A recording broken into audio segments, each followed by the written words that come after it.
नमस्कार दोस्तों, स्वागत है आप सभी का हमारे यूट्यूब चैनल रत्नाकर क्लासेस में। तो आइए देखते हैं आज हमारे जो हम लोग सांद्रता प्रदर्शित करने की विधियां पढ़ रहे थे विलयन की, तो उसमें आज हमारा है मोलरता के बारे में। तो आइए देखते हैं, लिखा है मोलरता, ये लिखा हुआ है मोलरता। तो इसमें क्या है, किसी 1 लीटर विलयन देखेंगे, किसी 1 लीटर विलयन में उपस्थित विलय के मोलों की संख्या को मोलरता कहते हैं। विलय की मोलों की संख्या को मोलरता कहते हैं। इसे कैपिटल एम से ये कैपिटल एम लिखा हुआ है, इससे प्रदर्शित करते हैं। तो देखिए मोलरता क्या है, 1 लीटर विलयन में विलय के मोलों की संख्या को क्या कहते हैं, मोलरता। फॉर्मूला लिखा हुआ है यहाँ पर देखेंगे और से, ये लिखा है मोलरता बराबर मोलों की संख्या बटे आयतन लीटर में। तो दूसरा, अगर मोल की संख्या को हम लोग यहाँ कन्वर्ट कर दें, देखो मोलों की संख्या अगर निकालना है तो उसका फार्मूला होता है भार बटे अणुभार। और यहाँ पर आयतन जो लीटर में था, अगर आयतन ml में दिया जाएगा आपको, तो आप उसमें 1000 से भाग करके कन्वर्ट कर सकते हैं लीटर में। जब आप 1000 का भाग करेंगे तो ये ऊपर पहुँच जाएगा। इस तरीके से यहाँ भाग करेंगे तो ये संख्या कहाँ पहुँच जाएगी, ऊपर पहुँच जाएगी 1000। तो इस तरीके से एक फार्मूला आपका ये वाले बनेगा, ये वाला, और एक फार्मूला आपका ये वाला बनेगा। आपको फार्मूला यही इस्तेमाल में आएगा, तो आप ध्यान रखना भार बटे अणुभार करके, क्योंकि डायरेक्ट मोलों की संख्या आपको सवाल में नहीं देगा। तो देखिए पहला सवाल है उस विलयन की, हाँ ध्यान रहे ये बहुत मोस्ट इम्पोर्टेंट है, ये सांद्रता की विधि, इससे क्वेश्चन लगभग आता ही आता है, तो अच्छे से पढ़ना इसको। उस विलयन की मोलरता की गणना कीजिए जिसमें 5 ग्राम NaOH 450 ml जल में घुला हुआ है। अब देखिए यहाँ पर मोलों की संख्या नहीं दी गई है आपको, लेकिन इसने कुछ बोला है आपसे, आयतन तो दे दिया 450 ml में, तो इसको लीटर में आप कन्वर्ट कर सकते हो 1000 से। क्या घोला गया, 5 ग्राम, ये भार दिया है इसका, लेकिन NaOH घोला गया। अगर NaOH का आप अणुभार निकाल सकते हैं तो निकाल लें, वैसे 40 होता है इसका, ठीक है। एक सोडियम का होता है 23, ऑक्सीजन का 16, इसका 1 रखेंगे तो 40 होता है, आप याद रखें। आइए अब हमने आपको जैसे इसका अणुभार बता दिया, तो भार की जगह 5 ग्राम हो जाएगा, अणुभार की जगह हो जाएगा 40, और आयतन की जगह 450 हो जाएगा, और 1000 का क्या हो जाएगा, ऊपर गुणा। तो देखिए ये फार्मूला है, यहाँ पर वैल्यू पुट की उसी तरीके से 5 बटे 40, 5 क्या हो गया, भार हो गया आपका, और 40 क्या हो गया, अणुभार। 450 जब इसको सॉल्व करेंगे आपका आ जाएगा 0.278 मोल लीटर इनवर्स। दूसरा सवाल देखेंगे आप, दूसरा सवाल लिखा हुआ है 5.85 ग्राम सोडियम क्लोराइड को, देखो सोडियम क्लोराइड का फार्मूला होता है NaCl, ये होता है, इसका आप निकालेंगे तो 58.5 आएगा, इसका निकल के 58.5। कैसे, एक सोडियम के लिए 23 रखेंगे और एक क्लोरीन के लिए 35.5, तो इसको आप सॉल्व करके इस तरीके से कर सकते हो।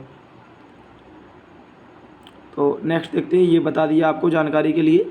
हाँ अब देखेंगे, ये भार दिया है, इसका अणुभार निकालेंगे और 250 ml जल में घोल देंगे या कोई और, तो विलयन की मोलरता हम निकाल सकते हैं। अब देखिए ये लिखा है भार, अणुभार भी इतना दिया है, कैसे निकाला ये भी लिखा हुआ है आपको डिटेल में, और ये हो जाएगा आपका कंप्लीट फार्मूला। और यहाँ पर आप वैल्यू पुट करेंगे, तो वैल्यू पुट कर देखिए भार की जगह 5.85, अणुभार की जगह 58.5 और 1, तो इसको सॉल्व करेंगे आप तो आ जाएगा 0.4 मोल प्रति लीटर। इसका भी आपका आंसर वही आ सकता है, मोल लीटर इनवर्स, जैसे कि इसका आया था मोल लीटर इनवर्स, क्योंकि प्रति लीटर लगा हुआ है, ऊपर ले जाएंगे तो इनवर्स में कन्वर्ट हो जाएगा। अब इसका एक सवाल और देख लेते हैं, तो आइए यहाँ पर सवाल दिया हुआ है एक और, 20.6 ग्राम लिखा है, 20.6 ग्राम सोडियम ब्रोमाइड को 500 ml जल में घोला गया है, प्राप्त विलयन की मोलरता क्या होगी। तो देखिए भार कितना दिया है, 20.6 ग्राम। सोडियम ब्रोमाइड का जो अणुभार होता है कैसे निकालेंगे, यहाँ पर लिखा हुआ है डिटेल में, तो आप आसानी से 23 + 80, Na का लिखा है 23, ब्रोमीन का लिखा है 80, तो ये हो जाएगा। फार्मूला कौन सा है हमारा, ये वाला फार्मूला है, तो यहाँ पर पुट करेंगे वैल्यू, तो सॉल्व करने पे क्या आ जाएगा 0.4 मोल प्रति लीटर। अब देखिए हम नेक्स्ट देखते हैं क्या है, तो ये हमारा यहाँ पर सवाल कंप्लीट हो गया है। तो यहाँ पर एक पॉइंट लिखा हुआ है, वो थोड़ा ध्यान से पूछें, देख लें, क्योंकि इससे कुछ क्वेश्चंस बन सकते हैं। लिखा क्या है, किसी विलयन के ताप परिवर्तन करने पर द्रव्यमान प्रतिशत मोल प्रवाह स्थिर रहते यानी कि बदलते नहीं हैं, और मोलरता नॉर्मलता बदल जाती। अभी आपने नॉर्मलता नहीं पढ़ी है तो इसके बाद हम नॉर्मलता पढ़ने वाले हैं। पहले एक मोललता और पढ़ लेते। यहाँ पर देखिए, हो सकता है आपको थोड़ा सा ना समझ में आ रहा हो क्या लिखा हुआ है, मोललता लिखा हुआ है। ध्यान से हम लिख के बता देते हैं आपको, थोड़ा सा यहाँ पर डार्क ज़्यादा हो गया है। मोललता, मोललता, इस तरीके से ये लिखा हुआ है, ये इस जगह पर, और इसको स्मॉल m से प्रदर्शित करते हैं। तो आइए देखते हैं, आप अच्छे से लिख लें इसको। तो देखिए ये क्या है, किसी विलायक के 1 किलोग्राम में घुले हुए विलेय मोलों की संख्या को विलयन की मोललता कहते हैं। इसे स्मॉल m से प्रदर्शित करते हैं। ध्यान रहे, वहाँ 1 लीटर विलयन की बात कर रहा था, यहाँ पर 1 किलोग्राम विलायक की बात कर रहा है। तो विलायक में अगर बात करें तो मोललता आएगी, और विलयन में बात करें तो मोलरता। मोलरता को कैपिटल M से प्रदर्शित करते हैं और मोललता को स्मॉल m से। अब देखिए फॉर्मूला हमारा सेम उसी तरीके का रहेगा, थोड़ा सा अंतर है बस। देखो, मोलों की संख्या बटे विलायक का भार किलोग्राम में, वहाँ विलयन था आयतन लीटर में, वहाँ पर भार बटे अणु भार था, और विलायक का ग्राम। जब देखिए यहाँ पर विलायक ग्राम में हो जाएगा तो इसको किलोग्राम में कन्वर्ट करने के लिए 1000 का भाग करेंगे, जो कि यहाँ पर आना चाहिए था 1000 इसके नीचे। तो ये संख्या कहाँ पहुँच जाएगी, ऊपर पहुँच जाएगी। तो ये फार्मूला इसके दो हो गए, एक ये वाला, एक ये वाला।